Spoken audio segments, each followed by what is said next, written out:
Bonjour à tous et bienvenue sur cette nouvelle analyse technique des principales crypto-monnaies réalisées pour le compte de la page Facebook Cryptagora.lu avec une configuration sur le Bitcoin, ça n'a échappé à personne, et bien qui continue à monter puisqu'on a dépassé la zone des 50 000 $ pour un Bitcoin. Donc le Bitcoin qui a connu une très forte hausse ici ces dernières semaines, puisque nous étions à la fin de l'année dernière sur des niveaux inférieurs. On était ici par exemple en fin octobre au niveau des 13 000 $, et puis courant du mois de novembre-décembre, et bien juste sous la zone, l'ancien record des 20 000 $ pour un Bitcoin. Et depuis la cassure donc de ces 20 000, eh bien le Bitcoin a connu une ascension fulgurante. On a cassé donc cette zone à la mi-décembre. On est monté d'une manière assez directe ici sur la zone des 42 000 $ pour un Bitcoin, juste en dessous. On a consolidé ici. D'ailleurs, cette phase de consolidation nous avait permis de valider un objectif lié à une extension. Eh bien, nous pouvons voir que cet objectif a été atteint puis dépassé cette semaine, puisque l'objectif était fixé à 50 000 $ pour un Bitcoin, et donc on l'a dépassé pour finir la semaine à 54 600 $, même un peu plus, avec un plus haut significatif à 55 680 $ pour un Bitcoin. Donc toujours une très forte explosion haussière donc pour cette crypto-monnaie qui devrait continuer à monter. On n'a pas encore trop de signal de retournement. On a une petite divergence moyen terme ici sur les histogrammes du RSI, puisque les plus hauts actuels ne permettent pas de marquer un nouveau plus haut sur l'indicateur par rapport justement à ce point haut précédent, alors qu'il y a plus haut sur les cours. Du point de vue par contre des histogrammes du MACD, on a une très forte amplitude et donc une dynamique qui repart à la hausse, alors même que l'on est déjà sur des nouveaux plus hauts significatifs.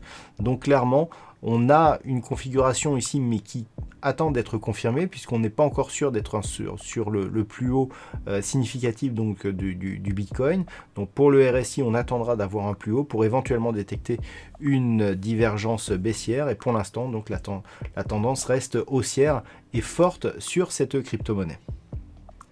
Et puis sur l'Ethereum, nous avons là aussi une dynamique relativement forte, puisque après la cassure ici de cette zone des 800 $ pour un Ethereum, les cours sont directement montés ici sur l'ancien record donc de cette crypto à 1424 $. On était bien ici au-dessus de la moyenne mobile 20 exponentielle, c'est très très net ici sur cette configuration. Et puis on a cassé ici cette zone, et un petit peu comme sur le Bitcoin, depuis on n'arrête pas de monter, puisque l'Ethereum se rapproche désormais de la zone des 2000 $, puisqu'on a eu un point haut significatif aujourd'hui à 1971,10 $ pour un Ethereum, donc une dynamique haussière relativement forte, qui pour l'instant semble ne pas faiblir. Un petit peu comme sur le Bitcoin, on a des débuts de divergence baissière moyen terme qui apparaissent. On ne sait pas encore si ce point haut sera un point haut significatif.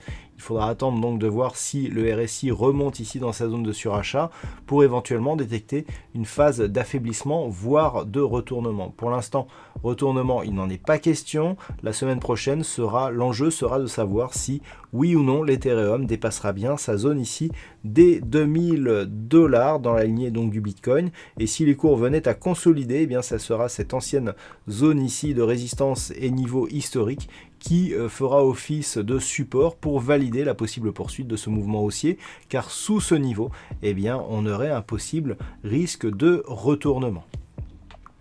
Voilà donc ce que l'on peut dire sur ces deux principales crypto-monnaies. Passez un bon week-end et on se retrouve dès la semaine prochaine pour une autre analyse technique des principales crypto-monnaies, toujours sur la page Facebook Cryptagora.lu.